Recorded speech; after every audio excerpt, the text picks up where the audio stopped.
Hello my students, आज मैं आपको टेंस पढ़ाने जा रहा हूँ।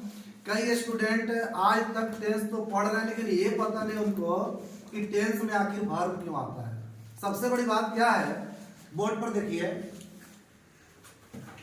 वर्ब से उत्पत्ति हुई है टेंस की। इसी कारण से टेंस में हर जगह वर्ब दिखाई देता है। अगर वर्ब नहीं हो तो उस सेंटेंस को आप कभी टेंस में नहीं मानिएगा। बिना वर्ब का टेंस हो ही नहीं सकता है।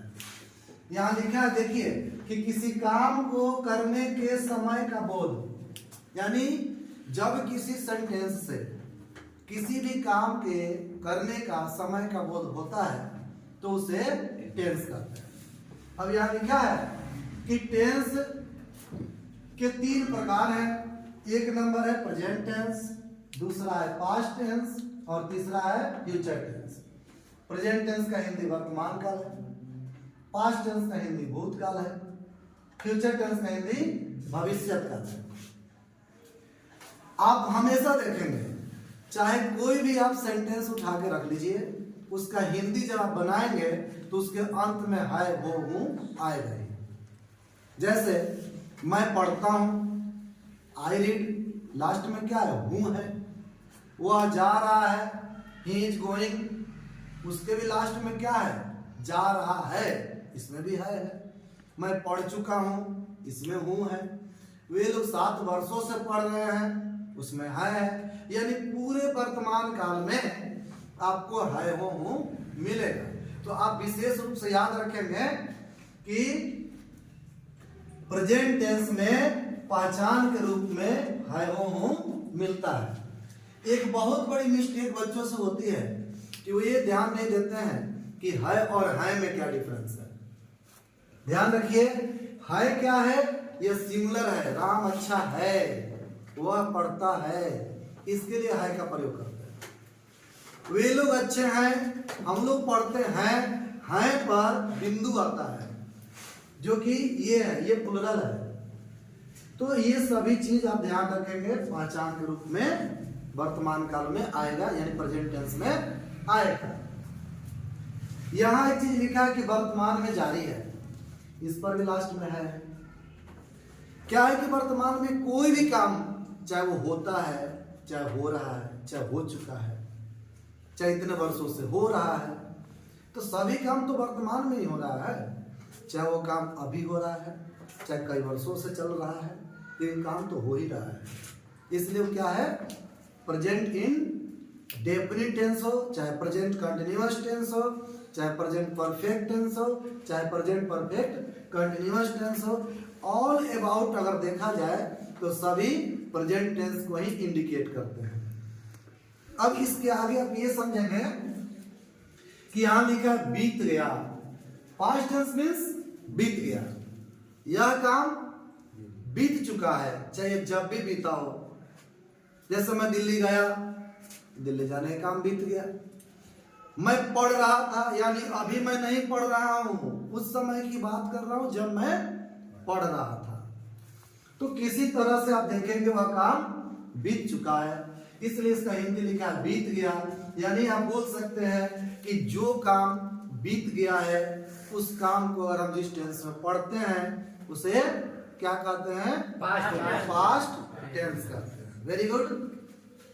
अब जरा ये समझिए, लिखा है फ्यूचर टेंस, हिंदी है भविष्य काल। यह काम क्या होगा, होगा। यानी भविष्य में जब कोई काम होगा तो उसे हम फ्यूचर टेंस कहेंगे। ठीक है। यहां पहचान लिखा है आगे की, मैं जाऊंगा, वह आएगा, वे लोग पढ़ेंगे, मैं सुबह से पढ़ाता रहूंगा, सभी में गागे भी आएगा। तो इसे हम जैसे ही देखेंगे किसी वाक्य में कि गागे की है तो समझ लेंगे कि यह क्या है, फ्यूचर टेंस। क्या है, फ्यूचर टेंस है। तो यह समझ में आ गया है। अब आप ये भी समझ लीजिए कि प्रत्येक टेंस के 4 प्रकार हैं। कितने प्रकार हैं, 4 प्रकार हैं। समझ में आ रहा है, एनी प्रॉब्लम, वेरी गुड। अब यहां समझेंगे। अब ये प्रेजेंट टेंस जो है इसके 4 प्रकार हैं। अब मैं उसको भी समझाने जा रहा हूं बोर्ड पे, इसको भी आप देखेंगे। तो आपको अभी मैंने बताया है कि प्रत्येक टेंस के चार चार प्रकार होते हैं। तो अभी आप देखिए कि प्रेजेंट टेंस का सबसे पहला प्रकार है जिसका नाम है प्रेजेंट इंडेफिनिट टेंस। इसका दूसरा नाम भी है सिंपल प्रेजेंट टेंस। क्या नाम है? Simple present tense. अब जरा इसको देखिए, काफी शॉर्टकट में मैंने इसको बताया है कि पहचान इसमें क्या आता है, ता है, ती है, ते है। समझ में आ रहा है? परिभाषा है कि आदत, शाश्वत सत्य इत्यादि का बोध। काफी शॉर्टकट समझने का चीज है कि आप किसी भी काम को करते हैं तो वह काम निश्चित रूप से आदत के रूप में होता है। जैसे मैं प्रतिदिन सुबह में जगता हूं, मैं ब्रश करता हूं, मैं रोज विद्यालय जाता हूं, ये आपकी आदत है, इसलिए आप प्रतिदिन इस काम को करते हैं। दूसरी बात शाश्वत सत्य है। ये सब लोग जानते हैं कि सूर्य पूरब में निकलता है। आगे हम लोग कहेंगे तो पश्चिम में निकल जाएगा? नहीं सर। नहीं निकलेगा? नहीं सर। आपकी जो फ्रेंड होगी उसको आप कहिएगा तो पूर्व से पश्चिम से जैसे कहे वैसे आ जाएगी। जी सर। आप उसके कहने पर मोदी जी को वोट भी दे देते हैं, ये अलग की बात है। लेकिन सूर्य भगवान को कहिएगा कि आज पश्चिम से उगेंगे? नहीं उगेंगे। तो यही समझने की चीज है कि सूर्य हमेशा पूरब में ही उगता है और पूरब में ही उगेगा। तो कहने का सेंस ये है कि यह शाश्वत सत्य है कि पूरब में ही उगता है। तो शाश्वत सत्य भी आएगा। पृथ्वी सूर्य का चक्कर लगाती है। जी सर। तो यह भी शाश्वत सत्य है। समझ में आ रहा है? जी सर। तो जो भी शाश्वत सत्य होगा वो भी क्या है? प्रेजेंट इंडेफिनिट टेंस है। इसलिए आप शॉर्टकट रट लेंगे कि जिस टेंस से किसी काम के आदत या शाश्वत सत्य इत्यादि का बोध होता है उस टेंस को प्रेजेंट इंडेफिनिट टेंस कहते हैं। बिल्कुल सिंपल है।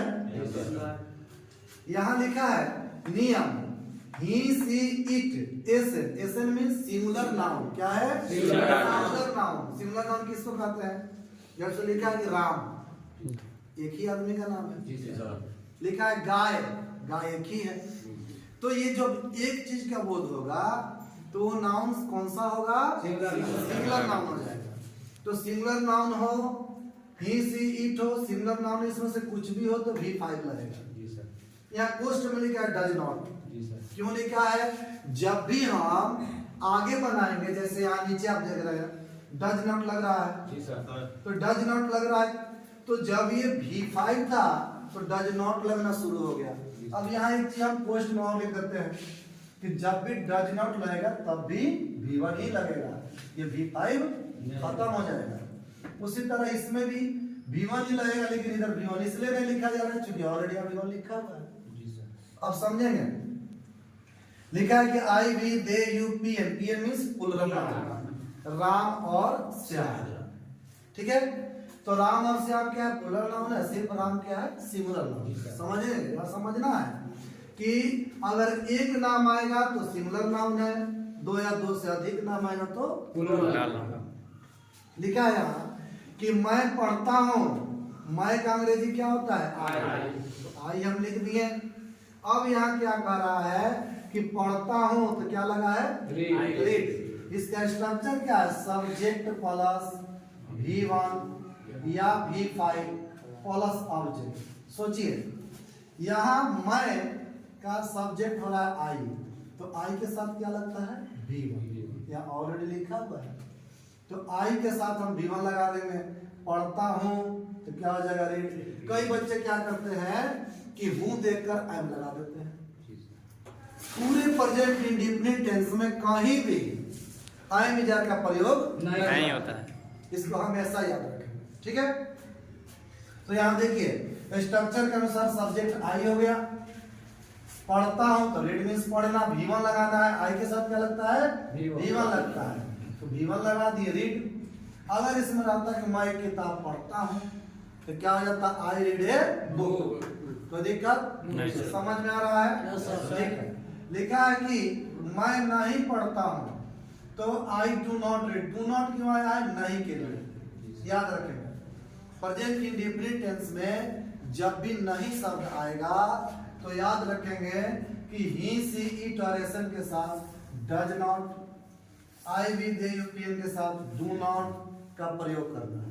ठीक है, अब उसी हिसाब से बना आई डू नॉट, अब पढ़ता हूं तो रीड। लिखा है कि वह पढ़ती है, सी रीड्स, सी के साथ क्या लग रहा है यहाँ देख लीजिए V5 है। तो V5 क्या होता है, एस या ES जब वर्ब में जोड़ देते हैं V5 हो जाता है। जैसे आप यहाँ देख सकते हैं लिखा है गो, तो यहाँ गो प्लस ES बराबर क्या हो जाएगा, गोज। ये क्या है, V5 है। उसी तरह से लिखा है रीड, तो क्या करेंगे, रीड प्लस एस बराबर क्या हो जाएगा, रीड। तो यही है V5। कोई दिक्कत?